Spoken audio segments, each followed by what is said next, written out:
सदाचर जीवो हर सिमरत आनंद आनंदा।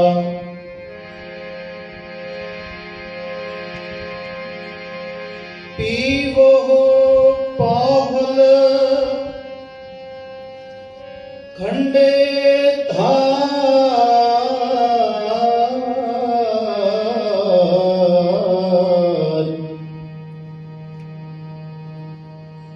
पीवो पावल खंडे धार, होए जन्म सुहेला। अमृत पीवो सदाचर जीवो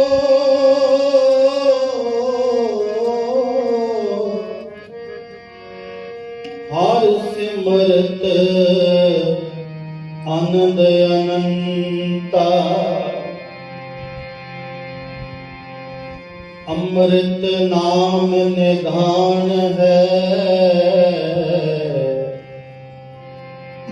मिल पीवो पाई। आनंद गुणी निधान, गुरु गरीब निवार, गरीब निवार। हरे अमृत पान करो साध संग,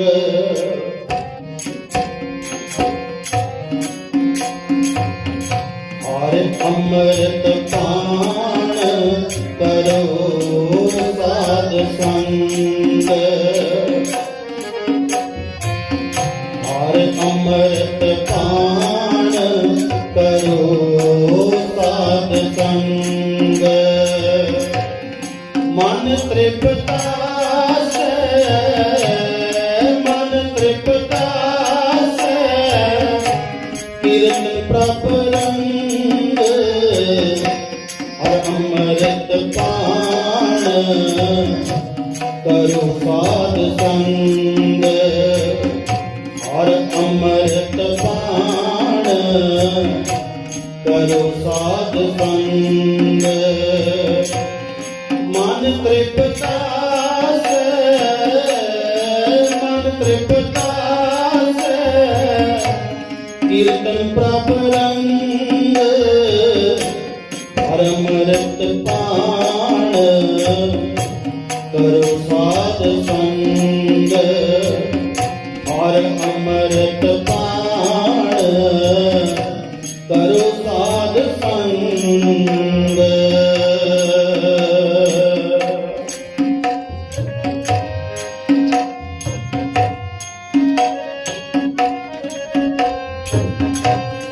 द्वादशी दान नाम स्नान,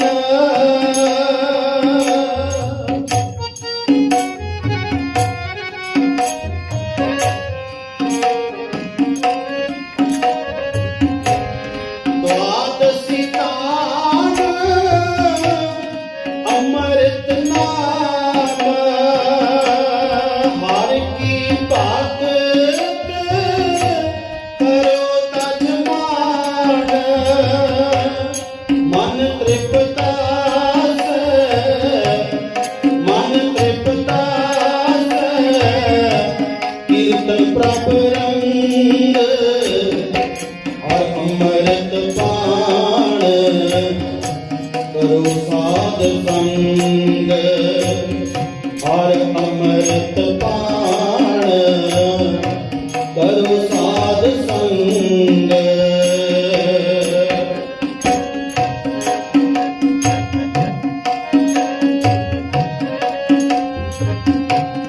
कोमल वाणी सबको संतोष है।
ਹਰ ਅੰਮ੍ਰਿਤ ਪਾਣ ਕਰੋ ਸਾਧ ਸੰਗ।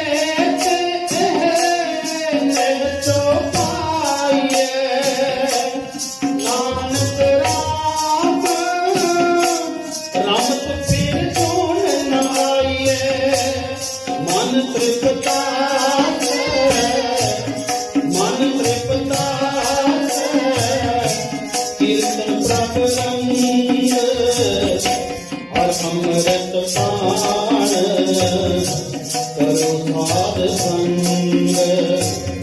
ਔਰ ਅੰਮ੍ਰਿਤ ਪਾਣ ਕਰੋ ਸਾਧ ਸੰਗ। ਮਨ ਤ੍ਰਿਪਤਾਸ ਮਨ ਤ੍ਰਿਪਤਾਸ ਕੀਰਤਨ ਪ੍ਰਭ ਰੰਗ। ਔਰ ਅੰਮ੍ਰਿਤ ਪਾਣ ਕਰੋ ਸਾਧ ਸੰਗ। ਹਰ ਅੰਮ੍ਰਿਤ ਪਾਣ ਕਰੋ ਸਾਧ ਸੰਗ।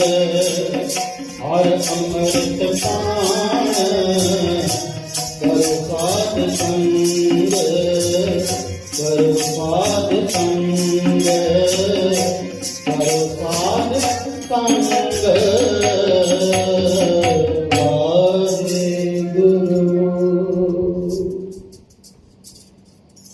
ਸਤਿਗੁਰਾਂ ਦੀ ਪਾਵਨ ਪਵਿੱਤਰ ਹਜ਼ੂਰੀ ਅੰਦਰ ਜੁੜ ਬੈਠੇ ਸਰਬੱਤ ਸਾਧ ਸੰਗਤ ਜੀਓ, ਜੋ ਕੱਲ ਦੇ ਦਿਨ ਤੋਂ ਸਤਿਗੁਰਾਂ ਦੀ ਬਖਸ਼ਿਸ਼ ਦੁਆਰਾ ਪ੍ਰਗਟਿਓ ਖਾਲਸਾ ਪ੍ਰਮਾਤਮਾ ਕੀ ਮੌਜ, ਖਾਲਸੇ ਦਾ ਪ੍ਰਗਟ ਦਿਹਾੜਾ। ਕੱਲ ਵੀ ਆਪਾਂ ਵਿਚਾਰ ਕੀਤੀ ਸੀ ਵੀ ਖਾਲਸੇ ਦਾ ਜਨਮ ਦਿਨ ਨਹੀਂ ਹੈ, ਖਾਲਸਾ ਪ੍ਰਗਟ ਕੀਤਾ ਗਿਆ। ਭਾਈ ਗੁਰਦਾਸ ਜੀ ਨੇ 12 ਵਿੱਚ 2 ਵਾਰ ਲਿਖਿਆ ਪ੍ਰਗਟ ਸ਼ਬਦ। ਦੇ ਪਹਿਲੀ ਵਾਰ ਤੇ ਗੁਰੂ ਨਾਨਕ ਪਾਤਸ਼ਾਹ ਨੂੰ ਕਿਹਾ ਵੀ ਸਤਿਗੁਰੂ ਨਾਨਕ ਪ੍ਰਗਟਿਆ। ਦੂਸਰੀ ਵਾਰ ਆਇਆ ਹੈ ਪ੍ਰਗਟਿਓ ਖਾਲਸਾ। ਪ੍ਰਗਟ ਉਹ ਚੀਜ਼ ਹੁੰਦੀ ਹੈ ਜਿਹੜੀ ਪਹਿਲਾਂ ਹੋਵੇ, ਕਿਸੇ ਨੇ ਉਹਨੂੰ ਪ੍ਰਗਟ ਕਰ ਦਿੱਤਾ। ਇਸੇ ਤਰ੍ਹਾਂ ਭਾਵ ਖਾਲਸਾ ਪਹਿਲਾਂ ਸੀ, ਗੁਰੂ ਨਾਨਕ ਪਾਤਸ਼ਾਹ ਤੋਂ ਦੀ ਤਿਆਰੀ ਆਰੰਭ ਹੋ ਗਈ ਸੀ। ਆਪਾਂ ਕੱਲ ਦੇ ਦੀਵਾਨ ਵਿੱਚ ਸਾਰਾ ਸੁਣਿਆ, ਪਰ ਇਹਨੂੰ ਪ੍ਰਗਟ ਗੁਰੂ ਦਸ਼ਮੇਸ਼ ਪਿਤਾ ਜੀ ਨੇ ਕੀਤਾ। ਤੇ ਖਾਲਸੇ ਨੂੰ ਸਾਧ ਸੰਗਤ ਜੀ ਇਹਦੇ ਵਿਸ਼ੇ ਤੇ ਬਹੁਤ ਜ਼ਿਆਦਾ ਹੈ। ਇਸ ਦਿਨਾਂ ਦੇ ਉੱਪਰ ਧੰਨ ਗੁਰੂ ਕਲਗੀਧਰ ਪਾਤਸ਼ਾਹ ਮਹਾਰਾਜ ਜਿਨ੍ਹਾਂ ਨੇ ਖਾਲਸਾ ਨੂੰ ਸਜਾ ਕੇ ਫਿਰ ਇਹਨੂੰ ਰਹਿਤਾਂ ਦਿੱਤੀਆਂ ਸੀ, ਰਹਿਣ ਵਾਸਤੇ ਇਹਦਾ ਜੀਵਨ, ਇਹਦਾ ਲਾਈਫ ਸਟਾਈਲ ਇਹਦਾ ਕਿਹੋ ਜਿਹਾ ਹੋਣਾ ਚਾਹੀਦਾ, ਜੋ ਕਿ ਇਸ ਦਿਨਾਂ ਦੇ ਨਾਲ ਬਹੁਤ ਮਹੱਤਵ ਰੱਖਦੀਆਂ, ਮਹੱਤਵਪੂਰਨ ਚੀਜ਼ਾਂ ਨੇ। ਕਿਉਂਕਿ ਜੇ ਇਹ ਰਹਿਤ ਨਹੀਂ ਹੈ ਤਾਂ ਗੁਰੂ ਜੀ ਨੇ ਸਾਫ਼ ਕਹਿ ਦਿੱਤਾ ਵੀ ਉਹ ਮੇਰਾ ਸਿੱਖ ਨਹੀਂ ਹੈ। ਰਹਿਤ ਬਿਨਾ ਨਹਿ ਸਿੱਖ ਕਹਾਵੇ। ਵੀ ਸਿੱਖਾ ਜੇ ਤੇਰੀ ਰਹਿਤ ਨਹੀਂ ਹੈ, ਤੇਰਾ ਜੀਵਨ ਤੂੰ ਕਿਹੋ ਜਿਹਾ ਬਤੀਤ ਕਰਦਾ, ਜੀਵਨ ਤੇਰਾ ਚੰਗਾ ਨਹੀਂ ਹੈ, ਤੂੰ ਮੈਨੂੰ ਚੰਗਾ ਨਹੀਂ ਲੱਗਦਾ। ਭਾਵੇਂ ਗੁਰਦੁਆਰੇ ਤੂੰ ਹਰ ਰੋਜ਼ ਆਉਣਾ ਹੈ, ਸਭ ਕੁਝ ਕਰਦਾ ਹੈ, ਪਰ ਰਹਿਤ ਪਿਆਰੀ ਮੁਝ ਕੋ ਸਿੱਖ ਪਿਆਰਾ। ਸਾਫ਼ ਲਫ਼ਜ਼ਾਂ ਵਿੱਚ ਕਹਿ ਦਿੱਤਾ ਵੀ ਸਿੱਖਾ ਤੇਰੀ ਰਹਿਤ ਜਿਹੜੀ ਹੈ, ਤੇਰੀ ਰਹਿਣੀ ਬਹਿਣੀ ਹੈ, ਤੂੰ ਸਵੇਰ ਤੋਂ ਉੱਠ ਕੇ ਸ਼ਾਮ ਤੱਕ ਕੀ ਕਰਦਾ ਹੈ। ਗੁਰੂ ਰਾਮਦਾਸ ਮਹਾਰਾਜ ਸੱਚੇ ਪਾਤਸ਼ਾਹ ਨੇ ਇਹ ਸਾਰਾ ਸਮਝਾਇਆ। ਕਹਿੰਦੇ ਗੁਰ ਸਤਿਗੁਰ ਕਾ ਜੋ ਸਿੱਖ ਅਖਾਏ, ਸੋ ਭਲਕੇ ਉਠ ਹਰ ਨਾਮ ਤੇ ਆਵੇ। ਉਦਮ ਕਰੇ ਭਲਕੇ ਪ੍ਰਭਾਤੀ ਇਸ਼ਨਾਨ ਕਰੇ ਅੰਮ੍ਰਿਤ ਸਰ। ਫਿਰ ਚੜ੍ਹੇ ਦਿਵਸ ਗੁਰਬਾਣੀ ਗਾਵੇ, ਬਹਿੰਦੇ ਉੱਠਦੇ ਹਰ ਨਾਮ ਤੇ ਆਵੇ। ये सारी डेफिनेशन सारा तेरा लाइफ की है गुरु ग्रंथ साहिब जी ने भी लिख दिता है, दस दिता है भी तेरा स्टाइल तेरा जीवन का ढंग किहो जिहा है। और एहो 10वें पातशाह महाराज ने कहता भी सिखा तू उपरों वेखण नूं किन्ना भी चंगा सोहना बन जावे पर मैनू चंगा तां लगदा जे तू मेरी दसी हुई रहत दे विच चल रिहा है, जे तू मेरे दसे हुए राह दे उपर चल रहा। इसे कलके नूं कहा नाम रखिया खालसा पंथ, पंथ है राह मार्ग रस्ता। खालसा की है, खालसे के दो अर्थ विद्वानां ने कीते, एक ते खालस है प्योर चीज, एक हुंदी है मिलावट वाली ते एक हुंदी है खालस नूं कहंदे आ प्योर। एक अर्थ कीता भी ये खालसा वो आ जिहड़ा प्योर है पावे दे विच कोई मिलावट नहीं है। और एक खालसा कहंदे सी उस समय जमीनां हुंदियां सी, एक हुंदियां सी आम किसी जिमीदार दी मालकी हुंदी है और एक हुंदी सी उहदा सिद्धा संबंध हुंदा सी राजे नाल, वो कहंदे सी भी खालसा जमीन है। इस तरह भी खालसा वो आ जिहदा संबंध सिद्धा गुरु दे नाल आ, विचाले दे विचोला कोई नहीं है। वो ते महाराज ने कढे आ सारे विचों भी खालसे दे विच विचोला नहीं कोई होवेगा, खालसे दा संपर्क सिद्धा गुरु दे नाल है। इसे करके महाराज कहते ने भी सिखा तेरी जिहड़ी रहनी बहनी है वो मैनू चंगी लगती है, होर तेरे जिहड़ा होर तरह दे तू करदा ना पहरावे करदा है, होर रंग ढंग करदा है, वो नहीं चंगे लगदे। इस करके रहत चंगी लगती है। मैनू रहत प्यारी लगदी सिख नी प्यारा लगदा, मैनू रहत प्यारी लगदी सिखना प्यारा लगदा, मैनू रहत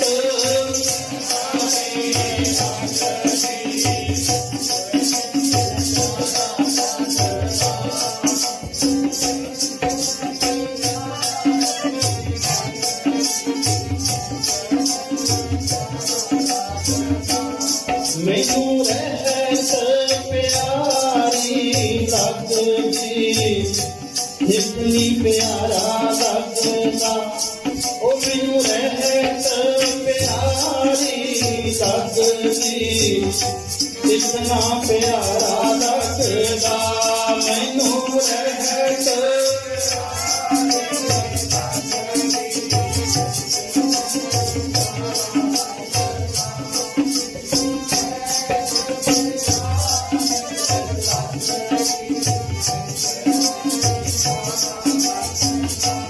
प्यारे जी सिखनी प्यारा लगदा, प्यारे जी सिखना प्यारा लगदा,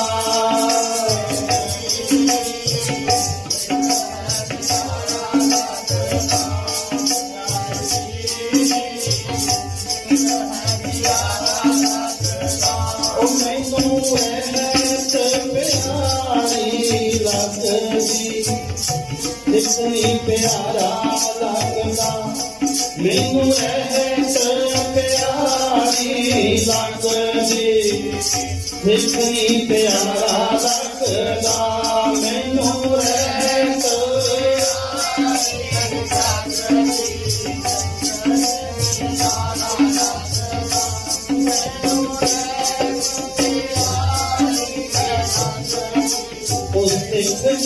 प्यारा लगदा। महाराज कहते रहत प्यारी मुझको सिख प्यारा नहीं, सिखा तेरी रहनी बहनी तेरी रहत मैनू प्यारी है। जो रहत की गल आई है भाई नंद लाल जी का रहतनामा,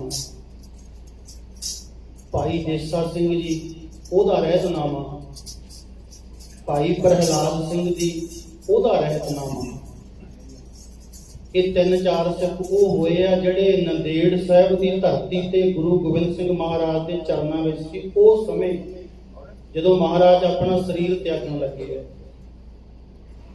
उदों जदों साध संगत जी गुरु के चरणों के नाल ला के महाराज ने उपदेश करता ही ना भी सब सिखण को हुक्म है गुरु मानियो ग्रंथ, ये गल कह दी। उदों फिर सिखा ने भाई नंद लाल जी वर्गे प्यार करने वाले गुरसिख सी ਮਹਾਰਾਜ ਪੁੱਛਦੇ ਸਤਿਗੁਰੂ ਜੀ ਹੁਣ ਤੁਸੀਂ ਜਿਵੇਂ ਹੁਣ ਆਪਾਂ ਬੈਠੇ ਆ ਇਹ ਰੂਪ ਵਿੱਚ ਤਾਂ ਦੁਬਾਰਾ ਨਹੀਂ ਮਿਲਣਾ, ਹੁਣ ਦੁਬਾਰਾ ਤੁਸੀਂ ਮਿਲੋਗੇ ਸ਼ਬਦ ਰੂਪ ਦੇ ਵਿੱਚ। ਮਹਾਰਾਜ ਕਿਰਪਾ ਕਰਕੇ ਤਾਂ ਦੱਸ ਦਿਓ ਹੁਣ ਸਾਡੀ ਤੁਹਾਡੇ ਤੋਂ ਬਾਅਦ ਸਾਡੀ ਰਹਿਣੀ ਬਹਿਣੀ ਕਿਹੋ ਜਿਹੀ ਹੋਣੀ ਚਾਹੀਦੀ ਹੈ। ਰਹਿਤਾਂ ਤੇ ਬਹੁਤ ਨੇ, 52 ਵਚਨ ਵੀ ਸਤਿਗੁਰੂ ਜੀ ਦੇ ਉਦੋਂ ਆਮ ਆਪਾਂ ਨੂੰ ਮਿਲ ਜਾਂਦੇ ਆ, ਜੜੇ ਹੋਏ ਉਹਦੇ ਵਿੱਚ ਉਹ ਵੀ ਹੈ, ਪਰ ਜਿੰਨਾ ਕੁ ਸਮਾਂ ਹੈ ਉਹਦੇ ਵਿੱਚ ਉਨੀ ਕੀ ਗੱਲ ਆਪਾਂ ਕਰ ਸਕਦੇ ਹਾਂ। ਰਹਿਤਾਂ ਤੇ ਬਹੁਤ ਮਹਾਰਾਜ ਨੇ ਦੱਸੀਆਂ, ਜੇ ਤਿੰਨੇ ਹੀ ਰਹਿਤਨਾਮੇ ਪੜ੍ਹਨੇ ਹੋਣ ਤੇ ਬਹੁਤ ਸਮਾਂ ਲੱਗਦਾ ਹੈ, ਜਿਹੜੇ ਉਦੋਂ ਗੁਰਸਿੱਖਾਂ ਨੇ ਸਾਹਮਣੇ ਬੈਠ ਕੇ ਲਿਖੇ ਆ। ਮਹਾਰਾਜ ਜੀ ਇਉਂ ਆਸਣ ਤੇ ਬੈਠੇ ਆ ਤੇ ਸਿੱਖ ਬੈਠੇ ਲਿਖੀ ਜਾਂਦੇ ਆ। ਗੁਰੂ ਬੋਲ ਬੋਲ ਕੇ ਦੱਸ ਰਿਹਾ ਵੀ ਸਿੱਖਾਂ ਮੈਨੂੰ ਕੀ ਰਹਿਤ ਪਿਆਰੀ ਲੱਗਦੀ ਹੈ।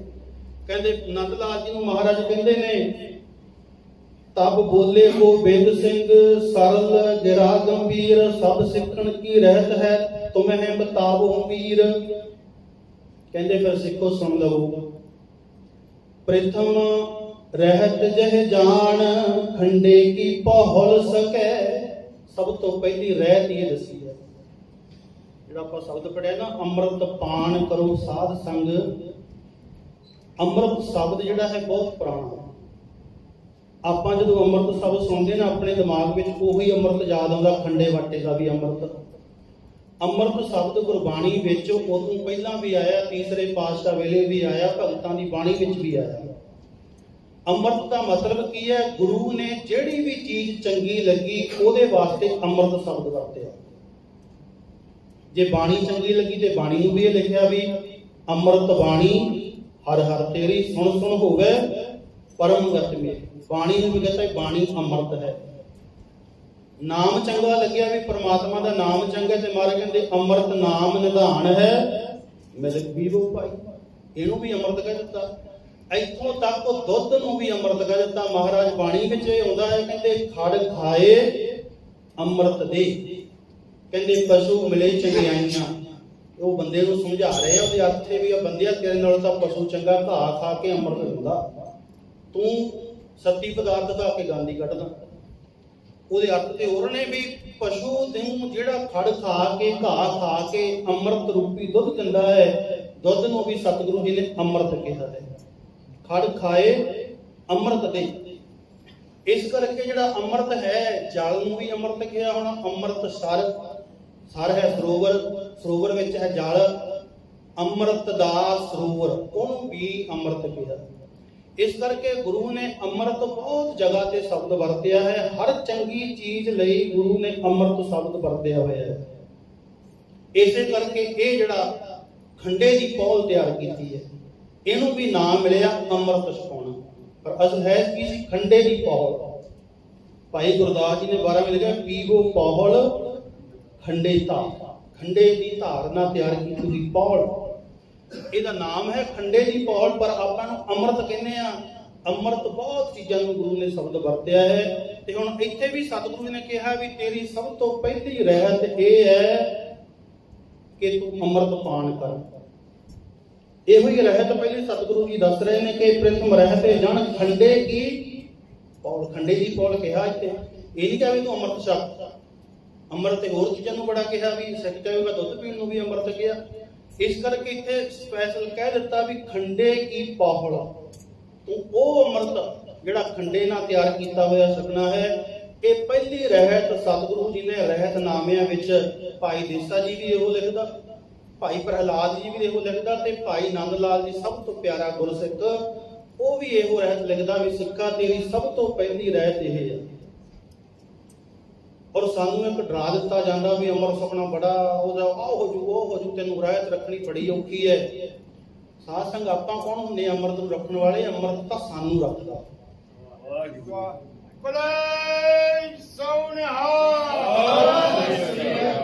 ਅਖੀਰ ਇਹ ਹਰ ਇੱਕ ਦੇ ਮੂੰਹ ਚੋਂ ਨਹੀਂ ਜੀ ਅੰਮ੍ਰਿਤ ਰੱਖਣਾ ਬਹੁਤ ਔਖਾ। ਵੀ ਤੂੰ ਕੌਣ ਹੁੰਦਾ ਅੰਮ੍ਰਿਤ ਰੱਖਣ ਵਾਲਾ? ਅੰਮ੍ਰਿਤ ਨੇ ਤੇ ਤੈਨੂੰ ਰੱਖਣਾ। ਜਿੱਦੇ ਅੰਮ੍ਰਿਤ ਚਲਾ ਗਿਆ ਨਾ, ਉਹਦੇ ਇਹੋ ਜਿਹੀ ਸ਼ਕਤੀ ਆ ਜਾਣੀ ਆ, ਭਾਈ ਬਚਿੱਤਰ ਸਿੰਘ ਵਾਂਗੂ ਹਾਥੀ ਨਾਲ ਵੀ ਟੱਕਰ ਲੈ ਲੈਣੀ ਆ। ਉਹ ਭਾਈ ਬਚਿੱਤਰ ਸਿੰਘ ਨੇ ਟੱਕਰ ਲਈ, ਉਹ ਅੰਮ੍ਰਿਤ ਦੀ ਸ਼ਕਤੀ ਸੀ ਉਹਦੇ ਅੰਦਰ। ਇਸ ਕਰਕੇ ਮਹਾਰਾਜ ਕਹਿੰਦੇ ਤੇਰੇ ਅੰਦਰ ਸ਼ਕਤੀ ਉਹਨੇ ਅੰਮ੍ਰਿਤ ਨੇ ਇੰਨੀ ਭਰ ਦੇਣੀ ਆ। ਤੂੰ ਕੌਣ ਹੁੰਦਾ ਰੱਖਣ ਵਾਲਾ? ਰੱਖਿਆ ਤੇਰੀ ਕਰੇਗਾ। ਜਦੋਂ ਅੰਮ੍ਰਿਤ ਅੰਦਰ ਜਾਂਦਾ ਹੈ ਸਿਰ ਤੇ ਬੰਦ ਵੀ ਕੱਟਿਆ ਜਾਂਦਾ ਨਾ, ਇਹ ਕਹਿੰਦੇ ਅੰਮ੍ਰਿਤ ਟੁੱਟ ਜੂਗਾ। ਹਰ ਇੱਕ ਸਿੱਖ ਤੋਂ ਇਹ ਅੰਮ੍ਰਿਤ ਟੁੱਟ ਜੂਗਾ, ਘਰੇ ਬੱਚੇ ਆਣਾ, ਰੋਟੀ ਖਾਣੀ, ਜੇ ਬਹੁਤ ਬਹਾਨੇ ਚੱਲਦੇ ਆ। ਮਹਾਰਾਜ ਕਹਿੰਦੇ ਜਦੋਂ ਬੰਦ ਕੱਟਿਆ ਜਾਂਦਾ ਇਹ ਉਦੋਂ ਨਹੀਂ ਟੁੱਟਿਆ। ਤੂੰ ਕਹਿੰਦਾ ਹੱਥ ਲਾਉਣ ਨਾਲ ਟੁੱਟ ਜੂਗਾ, ਤੈਨੂੰ ਕੀ ਹੱਥ ਲਾ ਦੇਵੇਗਾ ਟੁੱਟ ਗਿਆ ਅੰਮ੍ਰਿਤ ਕਿਉਂਕਿ ਕੱਚਾ ਧਾਗਾ ਨਹੀਂ ਜਿਹੜਾ ਐਵੇਂ ਟੁੱਟ ਜਾਏਗਾ। ਇਹ ਤੇ ਇੱਕ ਵਾਰੀ ਅੰਦਰ ਚਲਾ ਗਿਆ, ਨਾੜੀ ਦੇ ਵਿੱਚ ਰਸ ਜਾਂਦਾ। ਇਹ ਤੇ ਤੇਰੇ ਰੋਮ ਦੇ ਵਿੱਚ ਰਸ ਜਾਂਦਾ ਹੈ। ਇਹਨੇ ਤੇ ਮੁੜ ਕੇ ਤੈਨੂੰ ਵੀ ਜੀਵਤ ਕਰ ਦੇਣਾ, ਤੈਨੂੰ ਵੀ ਜਿਉਂਦਾ ਕਰ ਦੇਣਾ। ਤੇਰਾ ਬੰਦ ਵੀ ਕੱਟਿਆ ਜਾਵੇਗਾ ਤੇ ਉਹਨਾਂ ਟੁਕੜਿਆਂ ਵਿੱਚੋਂ ਵੀ ਬਾਣੀ ਦੀ ਆਵਾਜ਼ ਆਉਂਦੀ ਸੀ ਭਾਈ ਮਣੀ ਸਿੰਘ ਦੇ। ਖੋਪਰੀ ਲਾਹੀ ਗਈ ਹੈ ਤੇ ਤਾਂ ਵੀ ਸਾਧ ਸੰਗਤ ਜਪਜੀ ਸਾਹਿਬ ਦਾ ਪਾਠ ਭਾਈ ਤਾਰੂ ਸਿੰਘ ਜੀ ਕਰੀ ਜਾਂਦਾ। ਅੰਮ੍ਰਿਤ ਤੇ ਉਦੋਂ ਹੀ ਟੁੱਟਿਆ, ਕਿਉਂਕਿ ਨਾ ਹੱਥ ਲਾਉਣਾ ਟੁੱਟ ਜਾਵੇਗਾ। ਇਸ ਕਰਕੇ ਇਹ ਅੰਮ੍ਰਿਤ ਰੱਖਣਾ ਕੋਈ ਔਖਾ ਨਹੀਂ। ਅੰਮ੍ਰਿਤ ਛਕਣ ਨਾਲ ਤੇ ਸਾਧ ਸੰਗਤ ਜੀ ਬੰਦਾ ਦੂਜਾ ਦੇਖਿਓ, ਇੱਕ ਜਿਹੜਾ ਮਾਸਾਹਾਰੀ ਨੇ, ਇੱਕ ਅੰਮ੍ਰਿਤਧਾਰੀ ਨੇ, ਉਹਨਾਂ ਦੀ ਜ਼ਿੰਦਗੀ ਦੇ ਵਿੱਚ ਫਰਕ ਕਿੰਨਾ ਪੈ ਜਾਏਗਾ। ਘਰ ਦਾ ਅੱਧਾ ਹੀ ਖਰਚਾ ਘਟ ਜਾਵੇਗਾ। ਕਿੰਨਾ ਮਹਿੰਗਾ ਨਸ਼ਾ ਲੋਕ ਵਰਤਦੇ ਆ ਘਰਾਂ ਦੇ ਵਿੱਚ। 5-5, 7-7 ਹਜ਼ਾਰ ਦੀਆਂ ਬੋਤਲਾਂ ਲਿਆ ਕੇ ਤੇ 1000 ਨਾਲ ਇੱਕ ਮਹੀਨੇ ਦਾ ਰਾਸ਼ਨ ਮੁੱਕ ਜਾਂਦਾ, ਘਰ ਦੇ ਵਿੱਚ ਆ ਜਾਵੇ ਤੇ ਉਹ 2 ਜਣਿਆਂ ਨੇ ਮਿਲ ਕੇ ਪੀ ਜਾਣੀ। ਇਸ ਕਰਕੇ ਮਹਾਰਾਜ ਕਹਿੰਦੇ ਅੰਮ੍ਰਿਤ ਤਾਂ ਤੇਰੇ ਘਰ ਦਾ ਖਰਚਾ ਹੀ ਘਟਾ ਦੇਵੇਗਾ। ਤੇਰੇ ਕੋਲੇ ਖਰਚਾ ਹੀ ਬਹੁਤ ਘਟ ਜਾਏਗਾ ਤੇਰੇ ਘਰ ਦਾ। ਤੇਰੇ ਘਰ 'ਚ ਕਲੇਸ਼ ਨਿਤ ਪੈਂਦਾ, ਕਿਉਂਕਿ ਪੀਤੀ ਵਾਲਾ ਫਿਰ ਘਰੇ ਆ ਕੇ ਲਾਉਂਦਾ ਘਰ ਦੇ ਵਾਲੀ ਤੇ। ਉਹ ਤੇਰੇ ਘਰ ਦਾ ਕਲੇਸ਼ ਬੰਦ ਹੋ ਜਾਏਗਾ। ਅੰਮ੍ਰਿਤ ਦੀ ਸ਼ਕਤੀ ਹੈ, ਤੇਰੇ ਖਰਚੇ ਘਟ ਜਾਣਗੇ। ਉਹ ਤੋਂ ਵੱਡੀ ਗੱਲ ਹੈ, ਤੇਰੀ ਆਉਣ ਵਾਲੀ ਪੀੜ੍ਹੀ ਸੁਧਰ ਜਾਵੇਗੀ। ਕਿਉਂਕਿ ਬੱਚੇ ਜੋ ਕੁਝ ਘਰ 'ਚ ਵੇਖਦੇ ਆ ਉਹੀ ਅੱਗੇ ਫੋਲੋ ਕਰਦੇ ਆ। ਜੇ ਤੂੰ ਹਰ ਰੋਜ਼ ਬਾਹਰੋਂ ਨਸ਼ੇ ਪੀ ਕੇ ਆ ਕੇ ਘਰੇ ਆਪਣੀ ਜਨਾਨੀ ਨਾਲ ਲੜਦਾ ਹੈ ਤੇ ਬੱਚਾ ਵੇਖਦਾ ਤੇ ਤੇਰੇ ਬਾਅਦ 'ਚ ਹਾਰ ਨਹੀਂ ਪਾਵੇਗਾ। ਉਹੀ ਕੁਝ ਤੈਨੂੰ ਮਿਲੇਗਾ ਜੋ ਤੂੰ ਦੇ ਰਿਹਾ ਤੇ ਤੇਰਾ ਅੰਮ੍ਰਿਤ ਛਕਿਆ ਹੋਵੇਗਾ। ਤੂੰ ਬੈਠ ਕੇ ਰਹਿ ਰਸ ਕਰਦਾ ਹੋਵੇਗਾ, ਤੈਨੂੰ ਵੇਖ ਕੇ ਆਪਣੇ ਆਪ ਹੀ ਉਹ ਰਹਿ ਰਸ ਕਰਨਗੇ, ਨਾਲ ਬੈਠਣਗੇ ਵੀ ਮੰਮੀ ਡੈਡੀ ਕੀ ਕਰਦੇ, ਅਸੀਂ ਵੀ ਉਹ ਕਰੀਏ।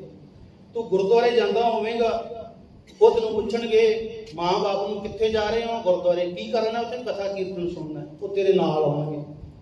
ਇਸ ਕਰਕੇ ਮਹਾਰਾਜ ਕਹਿੰਦੇ ਅੰਮ੍ਰਿਤ ਛਕਣ ਨਾਲ ਤੇਰਾ ਖਰਚਾ ਘਟੇਗਾ, ਤੇਰੀ ਜ਼ਿੰਦਗੀ 'ਚ ਪਿਆਰ ਵਧੇਗਾ ਔਰ ਤੇਰੇ ਅੱਗੇ ਆਉਣ ਵਾਲੀ ਪੀੜ੍ਹੀ ਸੁਧਰ ਜਾਵੇਗੀ।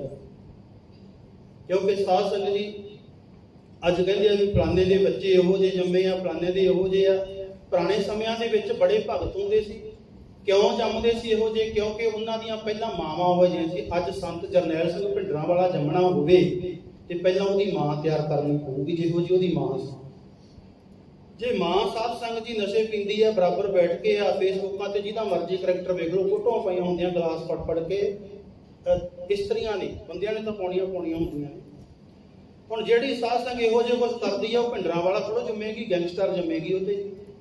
ਜੇ ਭਿੰਡਰਾਂਵਾਲੇ ਨੂੰ ਜਨਮ ਦੇਣਾ ਹੈ, ਸੰਤ ਗਿਆਨੀ ਗੁਰਬਚਨ ਸਿੰਘ ਦਾ ਵਰਗਾ, ਕੋਈ ਬਾਬਾ ਮਹਾਨਾਮ ਸਿੰਘ ਵਰਗਾ, ਬਾਬਾ ਨੰਦ ਸਿੰਘ ਵਰਗਾ ਪੈਦਾ ਕਰਨਾ, ਪਹਿਲਾਂ ਉਹਦੀ ਮਾਂ ਪੈਦਾ ਕਰਨੀ ਪਵੇਗੀ।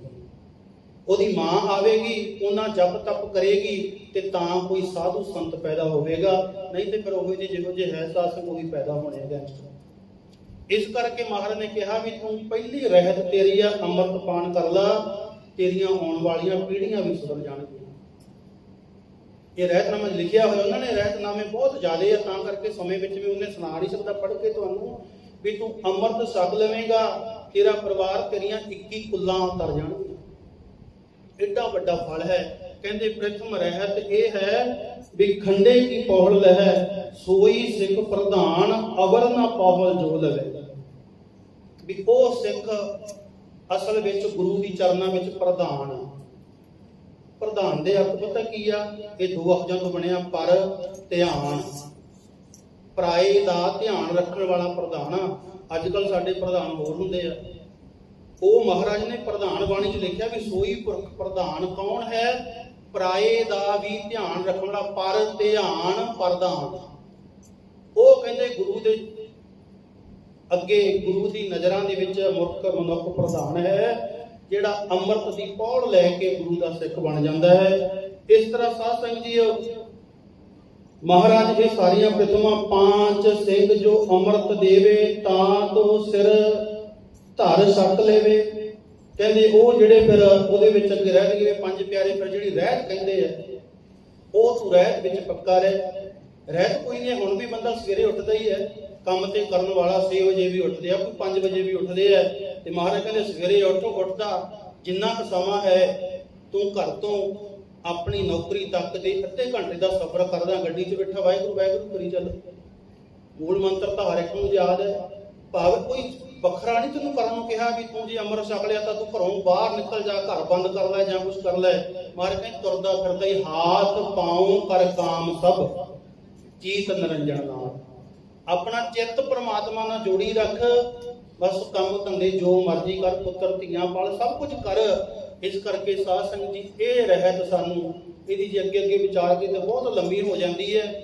ਫਿਰ ਇਹਦੇ ਤੋਂ ਬਾਅਦ ਮਹਾਰਾਜ ਨੇ ਕਿਹਾ ਵੀ ਦੂਜੀ ਰਹਿਤ ਜਿਹੜੀ ਤੇਰੀ ਹੈ, ਤੈਨੂੰ ਕੇਸ ਆਪਾਂ ਜਦੋਂ ਨਾਂ ਲੈਂਦੇ ਹਾਂ ਆਪਾਂ ਨੂੰ ਗੁਰੂ ਗੋਬਿੰਦ ਸਿੰਘ ਮਹਾਰਾਜ ਜੀ ਗੱਲਾਂ ਯਾਦ ਆਉਂਦੇ ਵੀ ਸ਼ਾਇਦ ਇਹ ਉਹਨਾਂ ਨੇ ਸ਼ੁਰੂ ਕੀਤਾ। ਸਾਧ ਸੰਗਤ ਕੇਸਾਂ ਦਾ ਇਤਿਹਾਸ ਬਹੁਤ ਪੁਰਾਣਾ। ਗੁਰੂ ਨਾਨਕ ਸਾਹਿਬ ਦੇ ਆਉਣ ਤੋਂ ਪਹਿਲਾਂ ਵੀ ਕਿਤੇ ਮੁਸਲਮਾਨਾਂ ਦੇ ਇਤਿਹਾਸ ਵੀ ਪੜ੍ਹ ਲਵੋ। ਮੁਸਲਮਾਨ ਜਦ ਮੱਕੇ ਨੂੰ ਜਾਂਦਾ ਨਾ ਹੱਜ ਕਰਨ, ਔਰ ਜ਼ਿੰਦਗੀ 'ਚ ਇੱਕ ਵਾਰ ਉਹਨੂੰ ਜ਼ਰੂਰ ਹੈ, ਉਹਦੇ ਧਰਮ ਵਿੱਚ ਉਹਨੂੰ ਇੱਕ ਵਾਰ ਮੱਕੇ ਦਾ ਹੱਜ ਕਰਨਾ ਪੈਂਦਾ। ਔਰ ਜਦੋਂ ਜਾਂਦਾ ਹੈ ਉਦੋਂ ਉਹਨੂੰ ਬਿਲਕੁਲ ਸਰੀਰ ਦਾ ਇੱਕ ਵੀ ਰੋਮ ਕੱਟਣਾ ਨਹੀਂ ਪੈਂਦਾ, ਉਹਨੂੰ ਸਾਬਤ ਸੂਰਤ ਉੱਥੇ ਜਾਣਾ ਪੈਂਦਾ ਤਾਂ ਮੱਕੇ ਦਾ ਹੱਜ ਪ੍ਰਵਾਨ। ਉਦਾਂ ਉਹ ਮੁੱਛਾਂ ਜੋ ਵੀ ਮੰਨ ਕੇ ਰੱਖਦੇ ਆ, ਸਰੀਰ ਦੇ ਅੰਗ ਵੱਢਦੇ ਆ, ਪਰ ਜਦੋਂ ਉਹਨੇ ਮੱਕੇ ਨੂੰ ਜਾਣਾ ਤੇ ਉਹਨੂੰ ਸਾਧ ਸੰਗਤ ਸਾਬਤ ਸੂਰਤ, ਮੁੱਛਾਂ, ਦਾੜੀ, ਕੇਸ ਸਾਰਾ ਕੁਝ ਰੱਖਣਾ ਪੈਂਦਾ ਤੇ ਤਾਂ ਜਾ ਕੇ ਉਹ ਮੱਕੇ ਦਾ ਹੱਜ ਕਰ ਸਕਦਾ। ਫਿਰ ਜੇ ਗੁਰਬਾਣੀ ਵਿੱਚ ਪੁੱਛੀਏ, ਭਗਤਾਂ ਦੀ ਬਾਣੀ ਵਿੱਚ ਆਉਂਦਾ ਹੈ, ਭਗਤਾਂ ਨੇ ਸਾਧ ਸੰਗਤ ਇਉਂ ਮਹਾਰਾਜ ਨਾਲ ਗੱਲਾਂ ਕੀਤੀਆਂ ਹੋਈਆਂ ਨੇ। ਭਗਤ ਕਬੀਰ ਦੀ, ਭਗਤ ਨਾਮਦੇਵ ਜੀ, ਫਰੀਦ, ਜਿਨ੍ਹਾਂ ਦੀ ਮਰਜ਼ੀ ਬਾਣੀ ਪੜ੍ਹ ਲਈਏ। ਤੇ ਭਗਤ ਜੀ ਨੂੰ ਪੁੱਛਿਆ ਵੀ ਤੂੰ ਆਪਣਾ ਰੱਬ ਵੇਖਿਆ, ਰੱਬ ਕਿਹੋ ਜਿਹਾ? ਤੇ ਭਗਤ ਜੀ ਪਤਾ ਬਾਣੀ 'ਚ ਲਿਖਦੇ ਆ, ਕਹਿੰਦੇ ਸੋਹਣਾ ਨੱਕ ਤੇਰੇ ਲੰਬੜੇ ਵਾਲਾ ਵਾਲ। ਕਹਿੰਦੇ ਉਹ ਰੱਬ ਦਾ ਨੱਕ ਬਹੁਤ ਸੋਹਣਾ, ਉਹਦੇ ਵਾਲ ਬੜੇ ਲੰਮੇ ਲੰਮੇ ਆ। ਕਦੇ ਕੇਸ ਵਾਕਿਆ ਵੀ ਉਹ ਬਹੁਤ ਲੰਮੇ ਲੰਮੇ ਕੇਸਾਂ ਵਾਲਾ। ਤੇ ਜੇ ਭਗਤਾਂ ਨੇ ਵੇਖਿਆ ਵੀ ਰੱਬ ਦੇ ਬਹੁਤ ਲੰਮੇ ਲੰਮੇ ਕੇਸ ਆ, ਸੋਹਣਾ ਨੱਕ, ਜਿਨ ਲੰਬੜੇ ਵਾਲਾ, ਖੂਬ ਤੇਰੀ ਪਗੜੀ, ਮਿੱਠੇ ਤੇਰੇ ਬੋਲ। ਉਹਦੀ ਪੱਗ ਬਹੁਤ ਸੋਹਣੀ ਹੈ, ਉਹਦੇ ਬੋਲ ਬੜੇ ਮਿੱਠੇ ਆ। ਹਾਂ ਸੰਭਲ ਥੱਕੀ ਜੀ ਉਹ ਕਦੇ ਨਾ ਬੋਲੇ ਕੌੜਾ। ਭਗਤ ਜੀ ਕਹਿੰਦੇ ਮੈਂ ਤਾਂ ਆਪਣੀ ਸੁਰਤ ਨਾਲ ਸੋਚ ਕੇ ਵੇਖ ਲਿਆ ਵੀ ਕਦੇ ਰੱਬ ਕੌੜਾ ਬੋਲਿਆ। ਕਹਿੰਦਾ ਹਾਂ ਸੰਭਲ ਥੱਕੀ ਜੀ ਉਹ ਕਦੇ ਨਾ ਬੋਲੇ ਕੌੜਾ, ਮੈਂ ਕਦੇ ਕੌੜਾ ਬੋਲ ਸੁਣਿਆ ਨਹੀਂ ਰੱਬ ਕੋਲ। ਤਾਂ ਹੀ ਕਹਿੰਦੇ ਅੰਮ੍ਰਿਤ ਬਾਣੀ ਉਹਦੀ, ਮਿੱਠੀ ਬਾਣੀ ਉਹਦੀ। ਇਸ ਕਰਕੇ ਸਾਧ ਸੰਗਤ ਜੀ ਇਹ ਵਾਲਾਂ ਦਾ ਪਹਿਲਾਂ ਤੋਂ ਹੀ ਚੱਲਿਆ ਆਉਂਦਾ ਹੈ। ਜਿੰਨੇ ਪੀਰ ਪੈਗੰਬਰ ਹੋਏ ਨੇ ਆ, ਕਿਸੇ ਨੇ ਰਮਾਇਣ ਵਗੈਰਾ ਵੇਖੀ ਹੋਣੀ ਆ, ਸਭ ਦੇ ਕੇਸ ਲੰਮੇ ਛੱਡੇ ਹੋਏ ਆ ਪਿੱਛੇ, ਉਹਨਾਂ ਦੇ ਲੰਮੇ ਲੰਮੇ ਕੇਸ ਆ। ਤੇ ਗੁਰੂ ਨਾਨਕ ਪਾਤਸ਼ਾਹ ਦੇ ਕੋਲੇ ਜਦੋਂ ਮਰਦਾਨਾ ਆਇਆ, ਉਦਾਸੀਆਂ ਤੇ ਜਾਣਾ ਸੀ, ਮਰਦਾਨੇ ਨੇ ਪੁੱਛਿਆ ਵੀ ਸੱਚੇ ਪਾਤਸ਼ਾਹ ਮੈਂ ਤੁਹਾਡੇ ਨਾਲ ਜਾਣਾ, ਕੋਈ ਮੇਰੇ, ਕਿਉਂਕਿ ਮੈਂ ਮੁਸਲਮਾਨ ਧਰਮ ਦੇ ਵਿੱਚੋਂ ਹਾਂ, ਮਰਾਸੀ ਜਾਤ ਦੇ ਵਿੱਚੋਂ ਹਾਂ, ਔਰ ਤੁਹਾਡਾ ਰਹਿਣੀ ਬਹਿਣੀ ਹੋਰ ਆ, ਵੀ ਕਿਰਪਾ ਕਰੋ ਮੈਨੂੰ ਕੋਈ ਢੰਗ ਤਰੀਕਾ ਮੈਂ ਕਿਵੇਂ ਤੁਹਾਡੇ ਨਾਲ। ਮਹਾਰਾਜ ਨੇ ਤਿੰਨ ਗੱਲਾਂ ਕੀਤੀਆਂ ਸੀ ਵੀ ਇੱਕ ਤਾਂ ਰੋਮ ਨਹੀਂ ਕੱਟਣੇ, ਇਹ ਗੁਰੂ ਨਾਨਕ ਪਾਤਸ਼ਾਹ ਨੇ ਕਿਹਾ ਹੋਇਆ ਭਾਈ ਮਰਦਾਨਾ ਜੀ ਨੂੰ ਵੀ, ਇੱਕ ਤੇ ਰੋਮ ਨਹੀਂ ਕੱਟਣੇ, ਦੂਸਰਾ ਕੋਈ ਨਸ਼ਾ ਨਹੀਂ ਕਰਨਾ ਹੈ, ਤੇ ਇੱਕ ਅੰਮ੍ਰਿਤ ਵੇਲੇ ਨੂੰ ਸਾਂਭਣਾ ਹੈ, ਅੰਮ੍ਰਿਤ ਵੇਲੇ ਉੱਠ ਕੇ ਬਾਣੀ ਪੜ੍ਹਨੀ ਹੈ, ਜੋ ਵੀ ਹੈ ਆਪਣਾ ਨਾਮ ਤੋਂ ਲੈਣਾ, ਭਾਵੇਂ ਵਾਹਿਗੁਰੂ ਰਾਮ ਜੋ ਵੀ ਪੜ੍ਹਨਾ ਹੈ। ਇਹ ਤਿੰਨ ਗੱਲਾਂ ਗੁਰੂ ਨਾਨਕ ਪਾਤਸ਼ਾਹ ਨੇ ਸ਼ੁਰੂ ਕੀਤੀਆਂ। ਭਾਈ ਮਰਦਾਨੇ ਨੂੰ ਕਿਹਾ ਵੀ ਇਹ ਤਿੰਨ ਗੱਲਾਂ ਜੀਵਨ ਦੇ ਵਿੱਚ ਆਪਣੇ ਪੱਕੀਆਂ ਰੱਖੀ, ਤੈਨੂੰ ਕਦੇ ਕੋਈ ਦੁੱਖ ਨਹੀਂ ਹੋਵੇਗਾ। ਤੇ ਉਹਨੇ ਰਹਿਤ ਰੱਖੀ ਕਰਕੇ ਗੁਰੂ ਨਾਨਕ ਪਾਤਸ਼ਾਹ ਨੇ ਉਹਨੂੰ ਭਾਈ ਦਾ ਦਰਜਾ ਦਿੱਤਾ। ਭਾਈ ਮਰਦਾਨਾ, ਮਰਦਾਨਾ ਮੇਰਾ ਭਾਈ ਹੈ, ਮੇਰਾ ਭਰਾ। ਗੁਰੂ ਨਾਨਕ ਨੇ ਆਪਣਾ ਭਰਾ ਬਣਾ ਲਿਆ ਜਿਹਨੇ ਕੇਸ ਰੱਖੇ ਹੋਏ ਸੀ। ਸਾਧ ਸੰਗਤ ਜੀ ਆਪਾਂ ਗੁਰੂ ਗੋਬਿੰਦ ਸਿੰਘ ਦੇ ਪੁੱਤਰ ਬਣਨਾ ਤੇ ਉਹਦੀ ਰਹਿਤ ਸਾਨੂੰ ਰੱਖਣੀ ਪਵੇ। ਇਸ ਕਰਕੇ ਮਹਾਰਾਜ ਕਹਿੰਦੇ ਨੇ ਵੀ ਇਹ ਰਹਿਤ ਦੂਸਰੀ ਹੈ ਤੇਰੀ, ਕਿ ਤੈਨੂੰ ਰਹਿਤ ਜਿਹੜੀ ਹੈ ਕੇਸ, ਇਹ ਰਹਿਤ ਰੱਖਣੀ ਪਵੇਗੀ। ਕਿਉਂਕਿ ਇਹ ਗੁਰੂ ਨਾਨਕ ਪਾਤਸ਼ਾਹ ਤੋਂ ਸ਼ੁਰੂ ਹੁੰਦੀ ਅੱਗੇ ਸਤਵੇਂ ਪਾਤਸ਼ਾਹ, ਬਹੁਤ ਇਤਿਹਾਸ ਦੇ ਵਿੱਚ ਇਹਦਾ ਜ਼ਿਕਰ ਆਉਂਦਾ ਹੈ ਵੀ ਮਹਾਰਾਜ ਨੇ ਨਸ਼ੇ ਤੋਂ, ਇਹਨਾਂ ਗੱਲਾਂ ਤੋਂ, ਤਮਾਕੂ ਚੱਲਦਾ ਸੀ ਇਹਨਾਂ ਤੋਂ, ਤੇ ਕੇਸ ਰੱਖਣ ਨੂੰ ਇਹ ਗੱਲਾਂ ਮਹਾਰਾਜ ਕਹਿੰਦੇ ਰਹੇ ਆ। ਤੇ ਇਹੋ ਰਹਿਤ ਦਸਵੇਂ ਪਾਤਸ਼ਾਹ ਨੇ ਸਾਨੂੰ ਦਿੱਤੀ ਹੈ। ਔਰ ਸਾਧ ਸੰਗਤ ਦਸਵੇਂ ਪਾਤਸ਼ਾਹ ਕੇਸਾਂ ਨੂੰ ਕਿੰਨਾ ਪਿਆਰ ਕਰਦੇ ਆ ਨਾ। ਜੇ ਆਪਾਂ ਉਹਨਾਂ ਦੇ ਇਤਿਹਾਸ ਪੜ੍ਹੀਏ, ਲੋਕਾਂ ਨੇ ਬਣਾਏ ਨੇ ਆਪਣੇ, ਕਿਸੇ ਨੇ ਆਪ ਦੇ ਨਾਂ ਤੇ ਕਿਲਾ ਬਣਾਤਾ, ਕਿਸੇ ਨੇ ਆਪ ਦੇ ਨਾਂ ਤੇ ਨਿਵਾਸ, ਗਿੱਲ ਨਿਵਾਸ, ਸਾਧੂ ਫਲਾਣਾ ਨਿਵਾਸ, ਇਸ ਤਰ੍ਹਾਂ ਲਿਖੇ ਹੋਏ ਆ। ਪਰ ਗੁਰੂ ਨਾਨਕ ਪਾਤਸ਼ਾਹ ਨੇ ਆਪਣਾ ਘਰ ਕੀ ਬਣਾਇਆ, ਉਹਦਾ ਨਾਂ ਰੱਖਿਆ ਕੇਸਗੜ੍ਹ। ਅਨੰਦਪੁਰ ਸਾਹਿਬ ਜਾਂਦੇ ਆ ਨਾ, ਜਿਹੜੀ ਜਗ੍ਹਾ ਤੇ ਅੰਮ੍ਰਿਤ ਛਕਾਇਆ ਮਹਾਰਾਜ ਨੇ ਉਹਦਾ ਨਾਂ ਹੀ ਰੱਖਤਾ ਕੇਸਗੜ੍ਹ। ਗੜ੍ਹ ਹੁੰਦਾ ਕਿਲਾ।